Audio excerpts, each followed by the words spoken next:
bagian.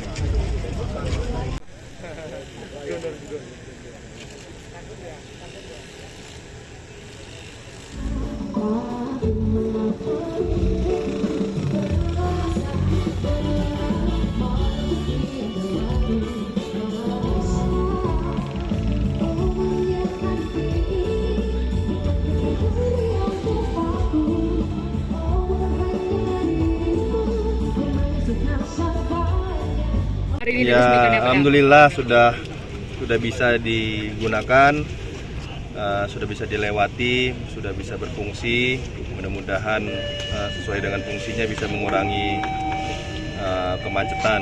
Ya, karena tadi sudah disampaikan, hari ini pas ini juga kita sudah saksikan. Ini sangat dekat dengan stasiun ya, stasiun utama Kota Medan. Ini ada perlintasan sejalan. Setiap 10 menit biasa ditutup karena lansiran dari kereta. Jadi efeknya biasanya macet di sini. Titik yang paling panjang. Pak, ini buatan lokal dan pembiayaan lokal, Pak. Mungkin bisa dijelaskan, Pak? Ya, ini saya sampaikan. Ini underpass pertama yang memang didesain, dirancang, digambar sama orang lokal kita dari Medan. Ini terpakai dari USU, dari lokal semua, pengerja juga dari lokal semua. Ini salah satu menunjukkan kalau kita di Medan ini mampu untuk mengerjakan hal-hal yang besar sebenarnya. Pak, untuk rute jalur underpass ini seperti apa, Pak? Dari mana ke mana? Dari mana, Pak? Dari tadi? Dari HM Yamin. Yang di bawah. Ini pokoknya sejalur. Dari Jalan Jawa ke Gaharu, yang melintas dari underpassnya. Ini aspal ini, Pak, ke arah mana, Pak? Yang di depan ini mana, Pak ya? HM Yamin. Dari HM Yamin. Bisa ke kanan itu, Pak? Ke kanan mana? Ke kanan sana bisa, iya.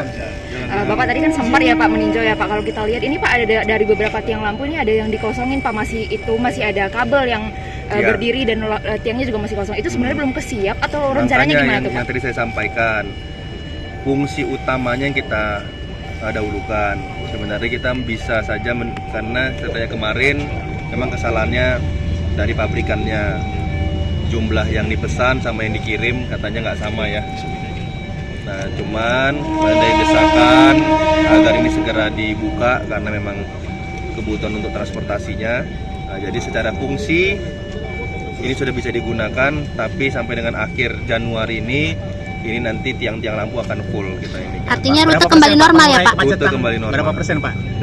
Dengan adanya bangunan ini berapa persen kemacetan dapat terurai Pak? Tentunya di titik ini untuk ngomongin berapa persen bukan seperti itu cara penghitungannya ya, saya rasa ya dari Sukumar menyampaikan dia per zona. Zona di sini tentunya biasanya di sini ada persimpangan, ini mengurangi persimpangan, tambah lagi ada persimpangan plus lagi ada persimpangan sejalan dengan kereta. Nah, ini tentunya durasinya biasanya di sini memakan waktu lebih panjang. Mudah-mudahan dengan adanya ini dari Jalan Jawa ke Jalan Gaharu mempersingkat, tidak ada waktu tunggu lagi, tidak ada kemacetan lagi. Selain Pak, ini Pak ada laporan dari DPRD bahwa belangko di KTP Medan habis Pak. Ini banyak warga yang mengeluhkan, ini langkah kita seperti apa Pak? Belangko? KTP habis Pak. Bukan habis, sebenarnya memang biasanya kita ketahui saya dapat laporan di akhir tahun memang sedikit stoknya lebih sedikit daripada bulan-bulan sebelumnya. Yang kalau habis berarti nggak ada sama sekali, tapi tetap kita memberikan layanan sekaligus dari Mendagri juga menginstruksikan untuk kita mengutamakan untuk KTP digital. Nah, ini yang harus sama-sama diperkenalkan. Sudah di launching, harus kita perkenalkan. Nah, ini yang kita utamakan terlebih dahulu, bukan habis.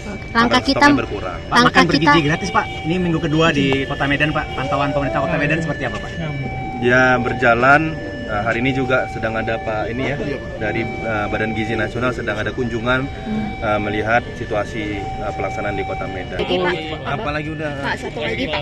Bapak udah dengar kabar katanya Pak Jokowi masuk Golkar ya Pak. Lewat sayap Golkar Kosgoro. Iya Pak. Gimana Pak?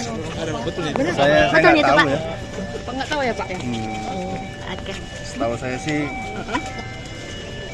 apa ya? Info Pak, 5M ke BPJS Pak. Gimana? tunggakan Pemko ke BPJS 5 miliar Pak.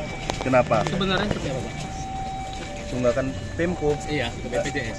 Ada tunggakan Pemko ke BPJS. 5 miliar informasi. Oh, ya biasa ini apa namanya pembayaran di akhir tahun ya untuk tahun ini ya. Untuk di tahun 2024 yang pasti kemarin kita pada sama BPJS untuk pembayaran itu akan kita bayarkan di 2025. Yang penting kita sampaikan programnya tidak akan terganggu, itu poin pertama. Jangan dilihat 5 miliarnya yang kita bayarkan itu ratusan miliar. Pak, untuk Warenhis Pak untuk Warenhis sejauh ini Pak kan kemarin pihak ahli waris itu mempertanyakan lagi Pak hak guna bangunan dan lain-lain itu gimana Pak?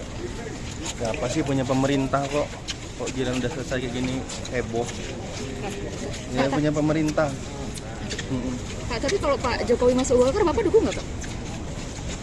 Setahu saya nggak masuk Golkar ya, setahu saya ya. Tapi kalau masuk, dukung Pak? Apa? Kalau masuk, Bapak mendukung? Ada, aja nanti yang diambil itu mendukung segala macam. Pasti itu nanti. Enggak, ya Allah Pak. Menanya Pak. Download Tribun X sekarang. Menghadirkan lokal menjadi Indonesia.